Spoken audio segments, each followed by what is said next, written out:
다들 안녕하세요. 프로토 91회차 토신 정보방 환급 인증합니다. 당첨금은 세후 금액인 거 알고 계시죠?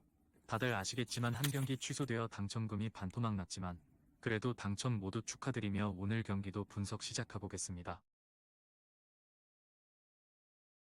금일 첫 번째 경기 레스터시티 대 웨스트브롬 분석 시작해 보겠습니다.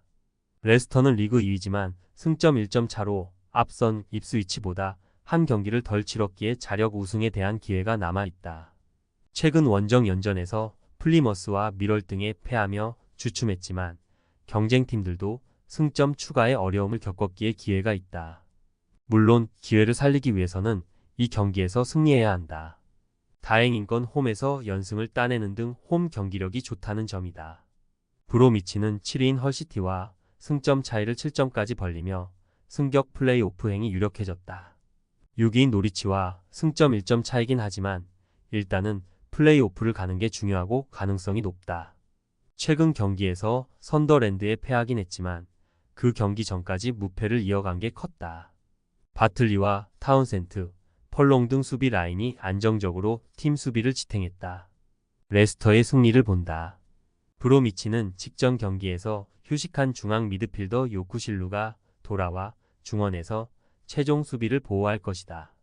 그러나 득점을 해야 하는 토마스 아산테가 징계로 빠지기에 역습 상황에서 해결이 어려다. 마비디디와 이사이쿠, 바디의 스리톱이 상대 수비를 두들길 레스터가 승리할 것이다. 금일 두 번째 경기 셀타비고 대 라스팔마스 분석 시작해 보겠습니다.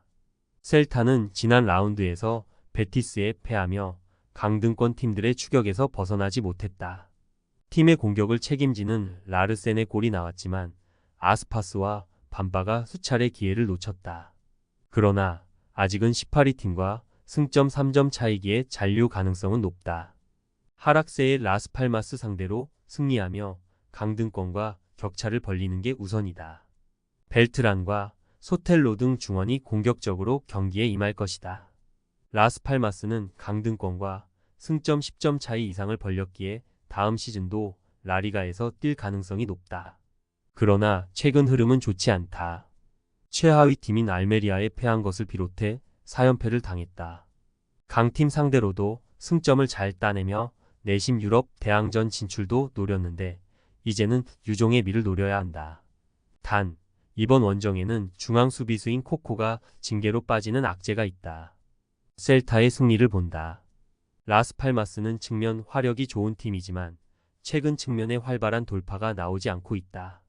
또 원정 경기력의 저하도 크다. 라르센과 아스파스가 경기 내내 상대 수비에 부담을 줄 수 있고 벨트란의 중원 지원이 있을 셀타가 승리할 것이다. 금일 세 번째 경기 볼프스부르크 대 VFL 보움 분석 시작해 보겠습니다. 볼프스는 라이프치히 원정에서 패하며 강등 위험성이 생겼다. 다이렉트 강등이 되는 17위와는 승점 6점 차를 유지 중이지만 승강 플레이오프로 가는 16위와의 승점 차는 2점에 불과하다. 만일 이 경기를 패하며 마인츠가 승리한다면 순위가 추락할 수도 있다. 때문에 순위 경쟁 중인 보움전에서 반드시 승리해야 한다. 베렌스와 아민사르, 요나스 빈이 경기 내내 공격적으로 골을 노릴 것으로 보인다. 보움 역시 강등 위험성이 큰 팀이다. 시즌 초중반까지는 홈에서 착실하게 승점을 따내며 중위권에 위치해 있었는데 어느덧 15위로 추락했고 16위에 승점 1점 차까지 추격당했다.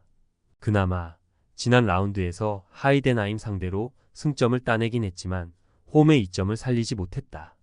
아사노와 호프만 등 최전방 공격진들이 부진한 최근을 보내고 있다. 볼프스의 승리를 본다. 보움은 스콜터백과 마쇼비치 등이 수비진을 이끌고 있지만 최근 측면 수비가 공간을 너무 내주고 있다. 게르하르트와 아민사르가 측면을 돌파로 넘어서 기회를 만들 것이고 요나스 빈과 마이르가 해결할 볼프스가 홈의 이점을 살릴 것이다. 금일 네 번째 경기 쾰른 대 다름슈타트 분석 시작해 보겠습니다. 쾰른은 지난 라운드에서 미넨에 패했다. 보움을 잡으며 강등권 탈출을 노린 상황이었는데 리그 2위 팀을 넘긴 어려웠다. 그래도 아직은 잔류 혹은 승강 플레이오프행을 노릴 수 있다. 15위 팀과 승점 차가 5점에 불과하기에 연승에 성공하면 순위를 끌어올릴 수 있다. 단, 이 경기를 잡아야 그런 기회를 이어갈 수 있고 전력을 다해야 한다. 아다만과 알리두, 티게스 등이 경기 내내 공격적으로 골을 노릴 것이고 류비치치는 중원에 라인을 올릴 것이다. 다름슈타드는 프라이부르크 상대로 경기 내내 공격적으로 경기에 임했지만 승점 추가에 실패했다. 그로 인해 남은 5경기에서 1패만 당해도 강등이 확정되는 상황에 처했다. 승강 플레이오프로 가는 16위 팀과도 골득실 차가 워낙 많기에 1패를 당하면 바로 2부행이다. 때문에 무승부는 의미 없고 공격적으로 경기에 임해야 한다. 쾰른의 승리를 본다. 다름슈타드의 동기부여도 확실하지만 결과를 동기부여로 만들 전력이 아니다. 최전방에서 해결할 선수가 없는 데다 수비도 불안한 원정팀 상대로 쾰른이 경기 내내 상대를 압도하며 홈에서 승리를 가져갈 것이다. 금일 5번째 경기 호펜하임 대 메넨글라트바흐 분석 시작해 보겠습니다. 호펜하임은 마인츠 원정에서 대패하고 홈으로 돌아왔다. 윙백인 카더라벡의 선제골이 터지며 앞서간 경기였는데 이재성을 필두로 공격진이 몰아친 마인츠에 완패했다. 때문에 다음 시즌 유럽 대항전으로 가는 순위와 승점 차를 줄이지 못했다. 그래도 6점 차를 유지 중이기에 기회가 남아있고 이번 홈 경기에 전력을 다할 것이다. 크라마리치와 베르오스트, 베이어 등이 3톱으로 경기에 임할 것으로 보인다. 글라드바흐는 볼프스 원정을 승리하며 기세를 올렸지만 도르트문트에 패하며 주춤했다. 아직 잔류권 순위를 지키고 있지만 승강 플레이오프로 가는 16위와의 승점 차가 5점에 불과하기에 안심할 상황은 아니다. 때문에 무리한 공격적 운영보다는 수비 위주로 경기에 나서며 실점을 피하려 할 것이다. 호펜하임의 승리를 본다. 글라드바흐는 부상 중이던 플레가 돌아와 응고우모와 공격을 이끌지만 시즌 막판 경기력 기복이 있다. 또 원정이라는 점도 그들에게 불리하게 적용될 수 있다. 카더라벡과 유라색이 돌파로 측면을 넘어설 것이고 베르오스트가 제공권을 장악할 호펜하임이 경기를 가져갈 수 있다. 금일 6번째 경기 하이덴하임 대 라이프치히 분석 시작해 보겠습니다. 하이덴하임은 리그 11호 잔류가 유력하다. 승격팀이고 전력이 가장 떨어진다는 평가를 받았지만 시즌 내내 중위권 순위에서 추락하지 않았다. 최근 4경기에서는 미넨전 승리를 비롯해 무패를 기록 중인데 클레인디엔스트와 베스테, 딩키의 3톱이 모두 10개 이상의 공격 포인트를 기록했다. 라이프치히는 볼프스를 잡고 리그 4위를 지켰다.